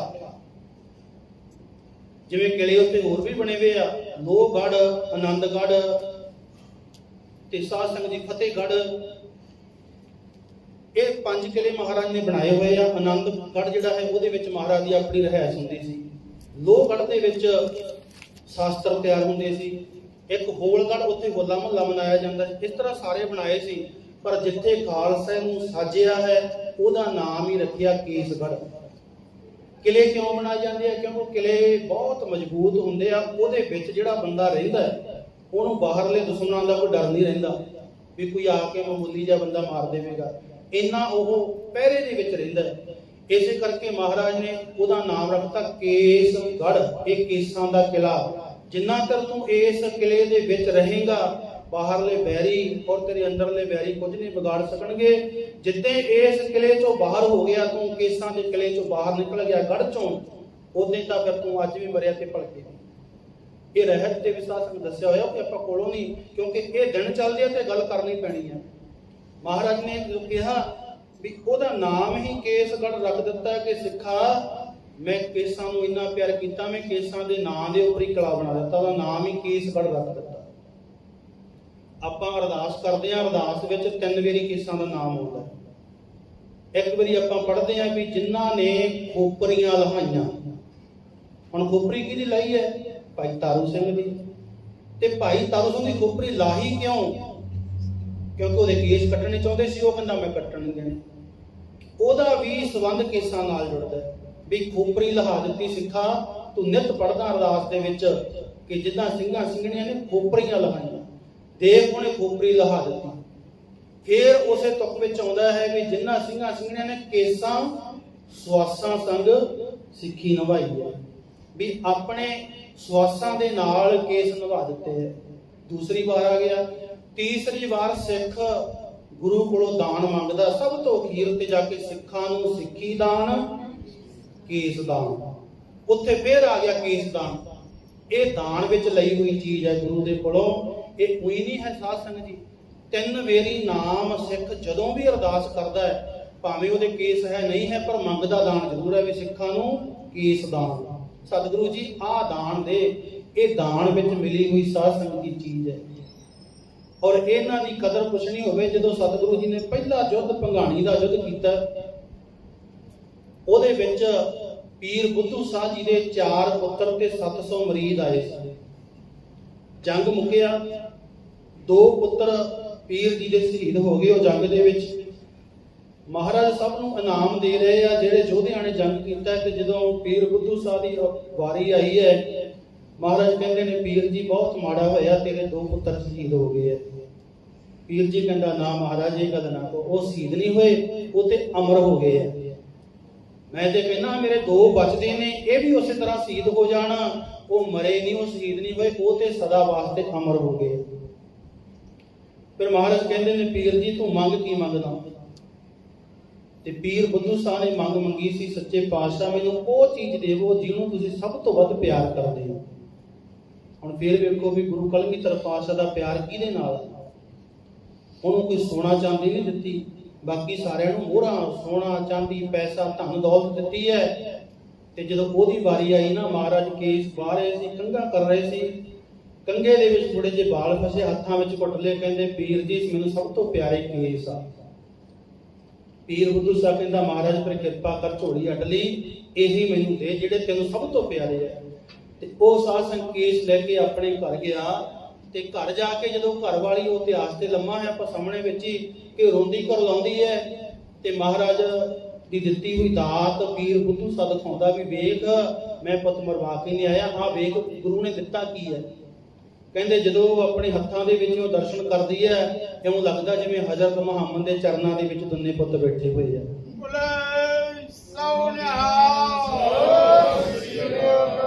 ਕਿਉਂਕਿ ਉਹ ਇਸਲਾਮ ਨੂੰ ਮੰਨਣ ਵਾਲੇ ਆ। ਉਹ ਜਦੋਂ ਵੇਖਦੇ ਵੀ ਸਾਡੇ ਇਹ ਤਾਂ ਜਿਵੇਂ ਕਹਿੰਦੇ ਵੀ ਸਿੱਖ ਸਵਰਗਾਂ ਵਿੱਚ ਪਹੁੰਚ ਗਿਆ ਗੁਰੂ ਨਾਨਕ ਦੇ ਚਰਨਾਂ ਦੇ ਵਿੱਚ। ਹੁਣ ਇਹ ਵੇਖਿਆ ਕਹਿੰਦੀ ਮੈਨੂੰ ਹੁਣ ਯਕੀਨ ਹੋ ਗਿਆ ਵੀ ਮੇਰੇ ਪੁੱਤ ਮਰੇ ਨਹੀਂ ਹੈ, ਉਹ ਤੇ ਦੇਸ਼ ਤੋਂ ਪ੍ਰਵਾਨ ਹੋ ਗਈ ਹੈ। ਇੰਨਾ ਪਿਆਰ ਕੀਤਾ ਸਾਧ ਸੰਗਤ ਜੀ ਉਹਨੇ। ਫਿਰ ਇਤਿਹਾਸ ਪੜ੍ਹ ਲਈਏ ਆਪਣੇ ਸਿੱਖਾਂ ਦਾ, ਕੋਈ ਬਹੁਤਾ ਪੁਰਾਣਾ ਨਹੀਂ ਹੈ। ਮਹਾਰਾਜਾ ਰਣਜੀਤ ਸਿੰਘ ਦੀ ਘਰਵਾਲੀ ਸੀ ਰਾਣੀ ਜਿੰਦਾ। ਉਹਦਾ ਸਭ ਤੋਂ ਛੋਟਾ ਪੁੱਤਰ ਸੀ ਮਹਾਰਾਜਾ ਦਲੀਪ।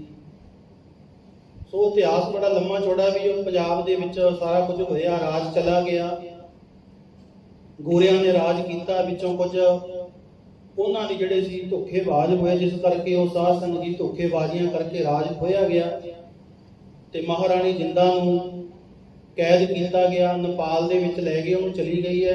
ਤੇ ਉਹਦਾ ਪੁੱਤਰ ਨਿੱਕਾ ਜਿਹਾ ਦਲੀਪ ਉਹਨੂੰ ਇੰਗਲੈਂਡ ਲੈ ਗਏ ਆ ਗੋਰੇ, ਤੇ ਉੱਥੇ ਈਸਾਈਆਂ ਦੇ ਘਰ ਵਿੱਚ ਉਹਦਾ ਰਹਿਣਾ ਬਹਿਣਾ, ਉਹਨਾਂ ਦੀ ਬੋਲੀ, ਸਾਰਾ ਕੁਝ ਉਹਨਾਂ ਦਾ ਸਿਖਾ ਦਿੱਤਾ।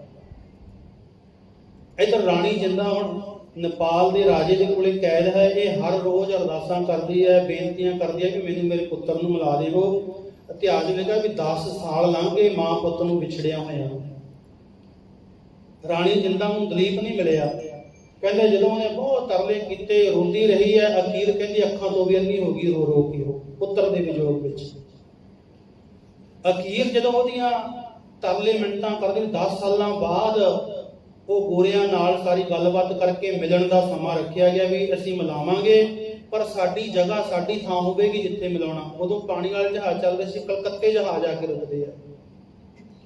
ਕਲਕੱਤੇ ਉਹ ਜਗ੍ਹਾ ਅੱਜ ਵੀ ਸਾਧ ਸੰਗਤ ਵੇਖੀ, ਦਰਸ਼ਨ ਵੀ ਕੀਤੇ, ਜਿੱਥੇ ਮਾਂ ਪੁੱਤ ਦਾ ਉਦੋਂ ਮਿਲਾਪ ਹੋਇਆ।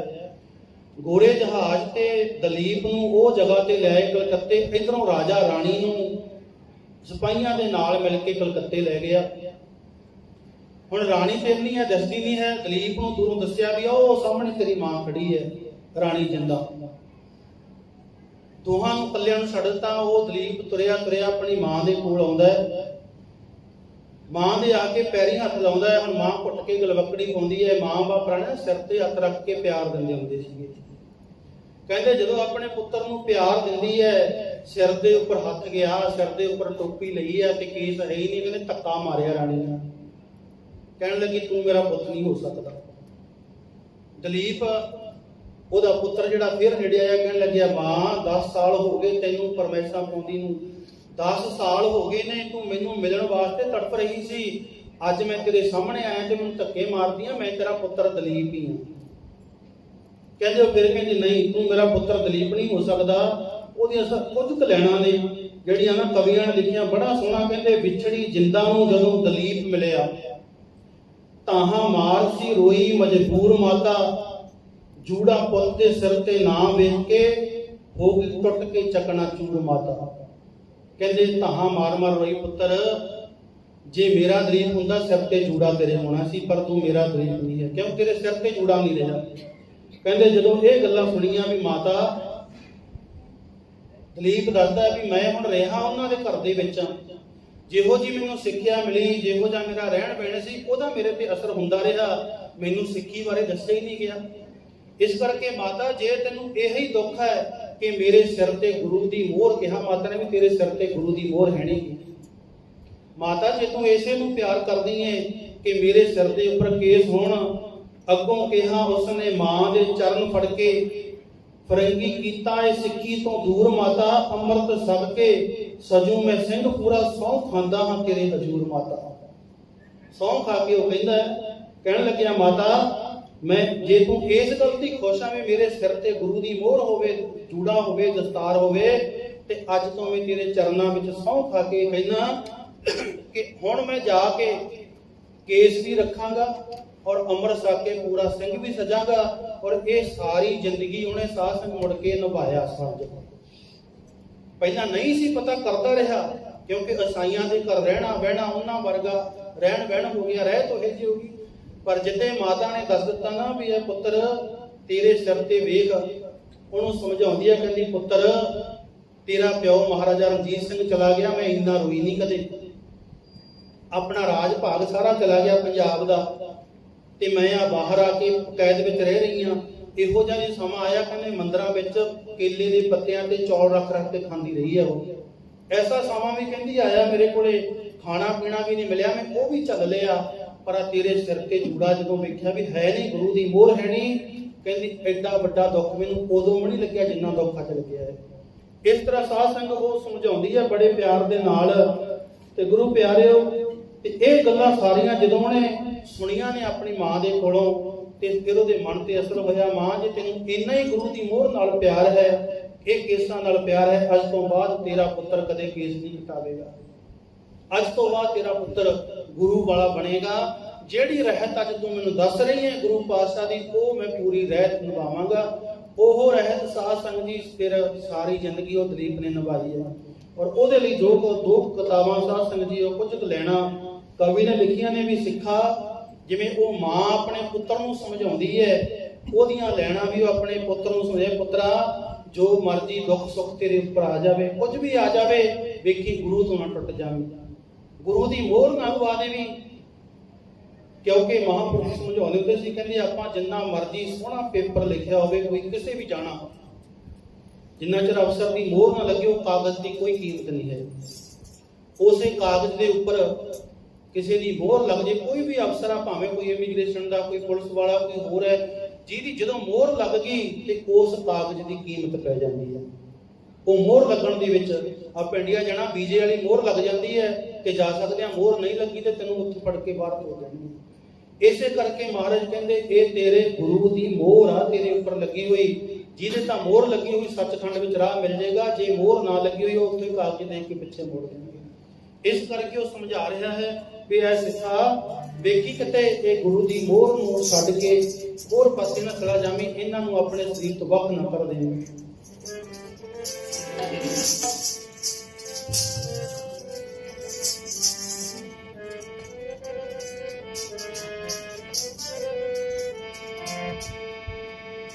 ਇਸ ਗੱਲ ਨੂੰ ਤੂੰ ਪੁੱਤਾ ਦਿਲੋਂ ਨਾ ਭੁਲਾਈ, ਕੇਸ ਨਾ ਕਟਾਈ, ਕਦੇ ਕੇਸ ਨਾ ਕਟਾਈ।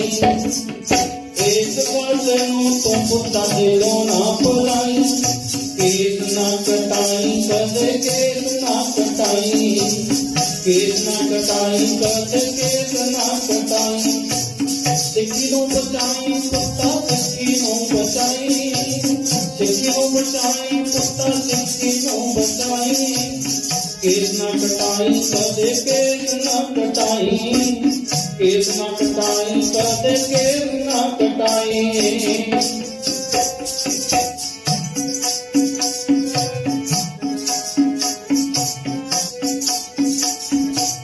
ਬੂਟਾ ਸਿੱਖੀ ਵਾਲਾ ਗੁਰੂ ਨਾਨਕ ਨੇ ਲਾਇਆ ਏ, ਦਸਾਂ ਗੁਰੂਆਂ ਦੀ ਇਹ ਤੇ ਸਤਰ ਤੇ ਛਾਇਆ ਏ।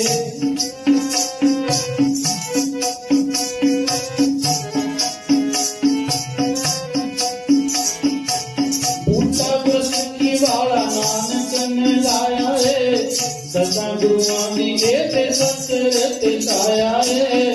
ਦਸਾਂ ਗੁਰੂਆਂ ਦੀ ਇਹ ਤੇ ਸਤਰ ਤੇ ਛਾਇਆ ਏ।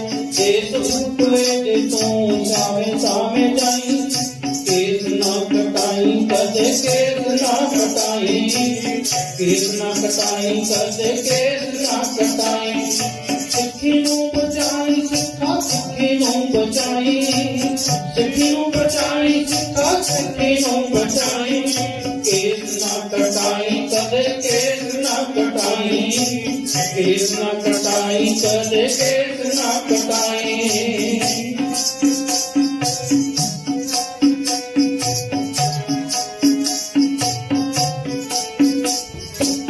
ਇਸ ਉੱਤੇ ਆਰੇ ਕਿਤੇ ਲੰਬੀਆਂ ਨੇ ਚੱਲੀਆਂ, ਥੱਕੇ ਨਹੀਂ ਉਹ ਸਿੱਖ ਪੁੱਤਾ ਸਰਕਾਰਾਂ ਹੰਬੀਆਂ।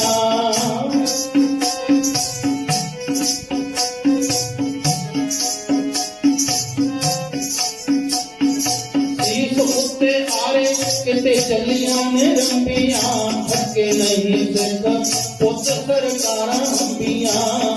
ਥੱਕੇ ਨਹੀਂ ਸਿੱਖ ਪੁੱਤ ਸਰਕਾਰਾਂ ਹੰਬੀਆਂ। ਸਿੱਖੀ ਤੇ ਸਿੱਖ ਤੂੰ ਸੁਆਸਾ ਨਵਾਈ, ਸਿੱਖੀ ਤੇ ਸਿੱਖ ਤੂੰ ਸੁਆਸਾ ਨਵਾਈ। ਕੇਸ ਨਾ ਕਟਾਈ, ਕਦੇ ਕੇਸ ਨਾ ਕਟਾਈ। ਕੇਸ ਨਾ ਕਟਾਈ, ਕਦੇ ਕੇਸ ਨਾ ਕਟਾਈ। ਸਿੱਖੀ ਨੂੰ ਬਚਾਈ ਸਿੱਖਾ, ਸਿੱਖੀ ਨੂੰ ਬਚਾਈ। ਸਿੱਖੀ ਨੂੰ ਬਚਾਈ ਸਿੱਖਾ, ਸਿੱਖੀ ਨੂੰ ਬਚਾਈ। ਕੇਸ ਨਾ ਕਟਾਈ, ਕਦੇ ਕੇਸ ਨਾ ਕਟਾਈ। ਕੇਸ ਨਾ ਕਟਾਈ, ਕਦੇ ਕੇਸ ਨਾ ਕਟਾਈ।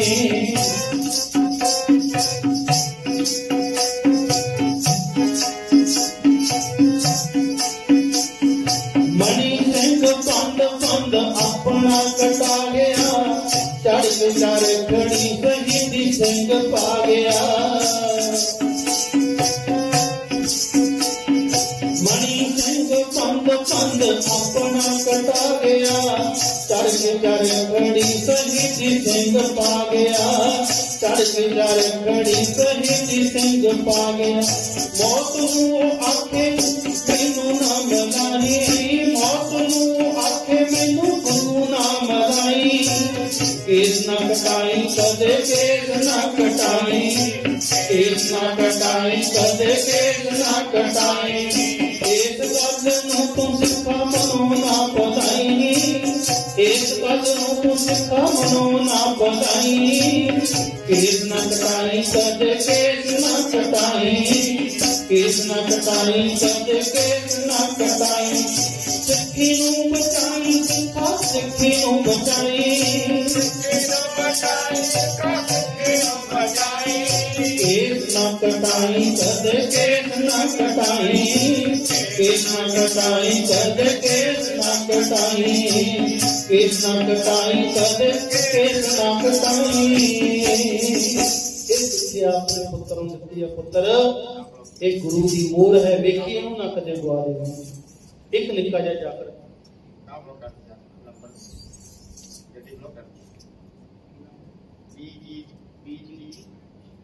ਸਾਧ ਸੰਗਤ ਗੱਡੀ ਹੈ BGE 4154 ਨੰਬਰ ਹੈ। ਜਿਹਦੀ ਵੀ ਹੈ ਉਹ ਪਲੀਜ਼ ਸਾਈਡ ਤੇ ਕਿਤੇ ਕਰਿਆ, ਉਹ ਲਗਾ ਜਗ੍ਹਾ ਰੋਕ ਰਹੀ ਹੈ। ਤੇ ਸਾਧ ਸੰਗਤ ਜੀ ਇਸ ਤਰ੍ਹਾਂ ਮਾਤਾ ਨੇ ਆਪਣੇ ਪੁੱਤਰ ਨੂੰ ਸਮਝਾਇਆ ਹੈ, ਪੁੱਤਰ ਇਹ ਗੁਰੂ ਦੀ ਮੋਹਰ ਆ, ਕੇਸ ਵੇਖੀ ਇਹਨਾਂ ਤੋਂ ਕਦੇ ਦੂਰ ਨਾ ਹੋ ਜਾਵੀਂ। ਇਸ ਤਰ੍ਹਾਂ ਸਾਧ ਸੰਗਤ ਨਿੱਕਾ ਜਿਹਾ ਜ਼ਿਕਰ ਆਪਾਂ ਕਰਕੇ ਉਦੋਂ ਬਾਅਦ ਸਮਾਪਤੀ ਵੱਲ ਜਾਂਦੇ ਆ। ਮਹਾਰਾਣਾ ਪ੍ਰਤਾਪ ਸਿੰਘ ਹੋਏ,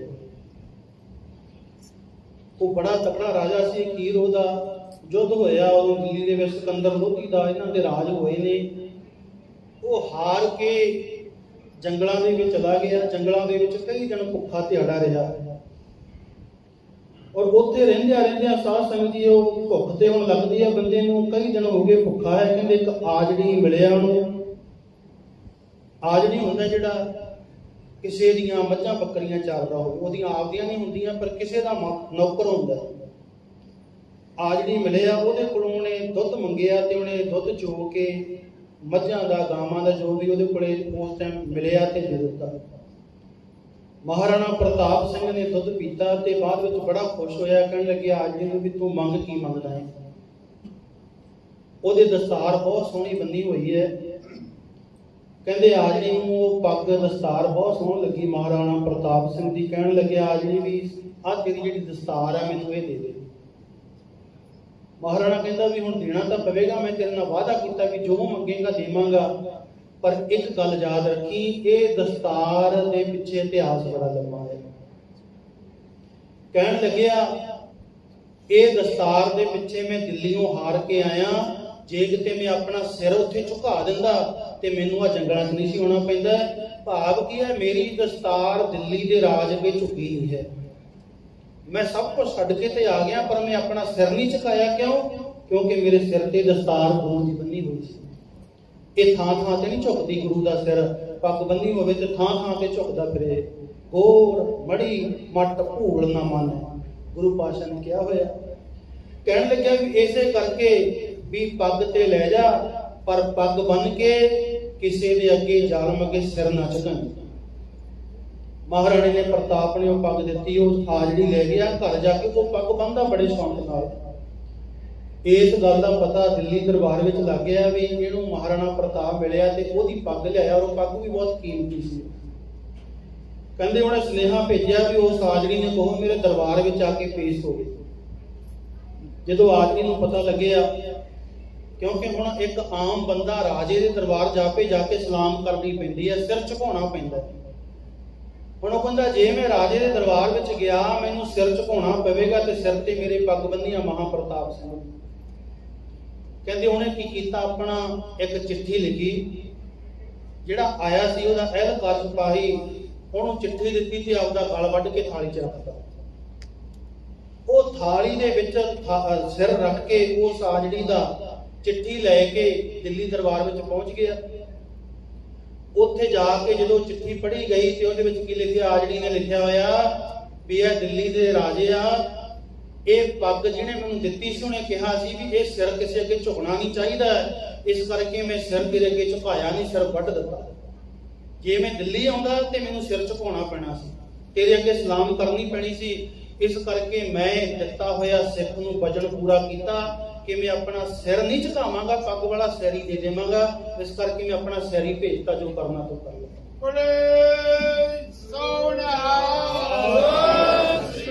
ਸਾਧ ਸੰਗਤ ਜੀ, ਇਹਨਾਂ ਗੱਲਾਂ ਕਰਕੇ ਮਹਾਰਾਜ ਨੇ ਇਹਨਾਂ ਚੀਜ਼ਾਂ ਨੂੰ ਬਹੁਤ ਪਿਆਰ ਕੀਤਾ ਹੈ। ਸਿੱਖੀ ਦੇ ਨਾਲ ਇਹ ਸਾਨੂੰ ਰਹਿਤ ਦਿੱਤੀ ਹੈ। ਇਹ ਤੇ ਆਪਾਂ ਜੇ ਇੱਕ ਰਹਿਤ ਦੀ ਗੱਲ ਕੀਤੀ ਹੈ, ਇੰਨੀਆਂ ਰਹਿਤਾਂ ਨੇ, ਹਫ਼ਤਾ ਭਰ ਕਰੀ ਜਾਈਏ ਵਿਚਾਰ ਤਾਂ ਵੀ ਨਹੀਂ ਮੁੱਕਦੀਆਂ। ਸੋ ਸਮਾਂ ਕਾਫੀ ਹੋ ਗਿਆ ਹੈ, ਕੱਲ ਦਾ ਦਿਨ ਹੋਰ ਬਾਕੀ ਹੈ। ਪੰਜ ਪਿਆਰੇ ਕਿਵੇਂ ਮਹਾਰਾਜ ਨੇ ਸਾਜੇ ਹੈ, ਉਹ ਜੇ ਸਮਾਂ ਇੰਨਾ ਕੁ ਮਿਲਿਆ ਤੇ ਫਿਰ ਆਪਾਂ ਉਹਦੀ ਵਿਚਾਰ ਕਰਾਂਗੇ। ਸੋ ਆਓ ਇਸ ਵੇਲੇ ਸਾਰੇ ਆਪਾਂ ਆਨੰਦ ਸਾਹਿਬ ਦਾ ਪਾਠ ਗੁਰੂ ਚਰਨਾਂ ਵਿੱਚ ਅਰਦਾਸ ਦੁਆਰਾ ਜੁੜੀਏ।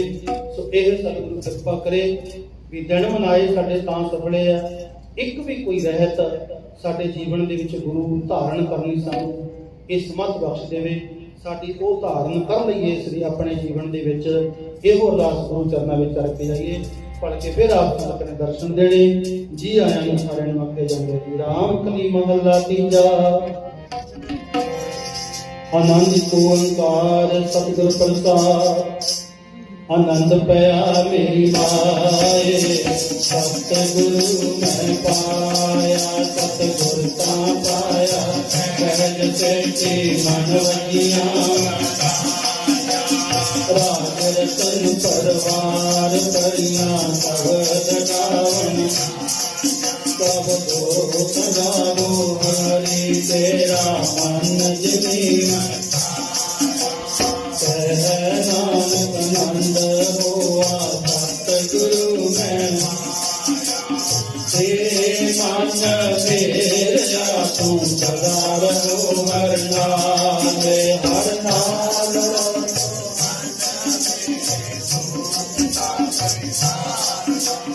ਅੰਗੀਕਾਰੋ ਕਰੇ ਤੇਰਾ ਕਾਰਜ ਸਭ ਸਵਾਰ, ਸਭਨਾ ਗਲਾ ਸਮਰੱਥ ਸੁਆਮੀ, ਜੋ ਕਿਉ ਮਨੋ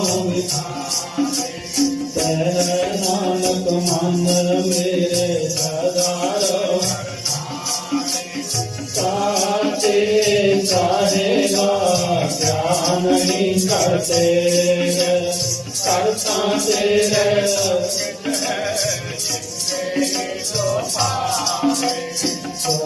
ਸਿਫਤ ਸਲਾਹ ਤੇਰੀ, ਨਾਮ ਮਨ ਵਸਾਵੇ, ਨਾਮ ਜਿਨ ਕੈ ਮਨ ਵਸਿਆ, ਕਹਿ ਨਾਨਕ ਸੱਚੇ ਸਾਹਿਬ ਕਿਆ ਨਹੀਂ ਕਰਤੇ, ਰਹਿ ਸੱਚਾ ਨਾਮ ਮੇਰਾ, ਆਚ ਨਾਮ ਆਧਾਰ ਮੇਰਾ, ਜਿਨ ਦੁਖਾਂ ਸਭ ਗਵਾਈਆਂ, ਕਰ ਸ਼ਾਂਤ ਸੁਖ ਮਨ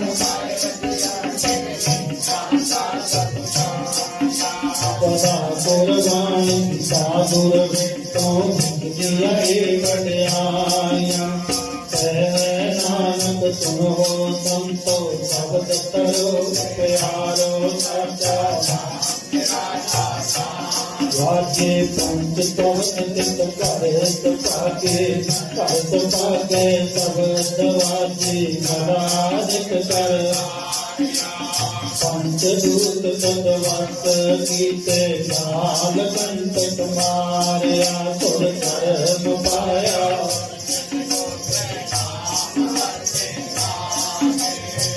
ਕਹਿ ਨਾਨਕ ਤੈ ਸੁਖ ਹੋਆ, ਨਿਤ ਕਰ ਅਨਹਦ, ਆਨੰਦ ਸਰਵਤ ਪਾਈਓ, ਸਗਲ ਮਨੋਰਥ ਪੂਰੇ, ਪਾਰ ਬ੍ਰਹਮ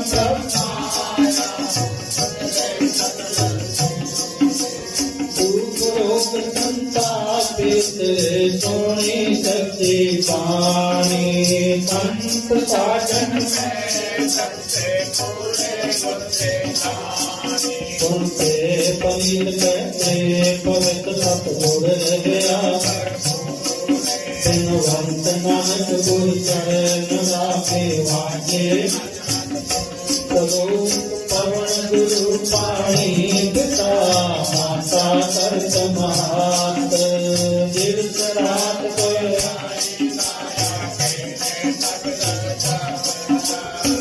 ਵਡਿਆਈਆਂ ਬੁਰਿਆਈਆਂ ਵਾਚੈ ਧਰਮ ਹਦੂਰ ਕਰਮੀ ਆਪੋ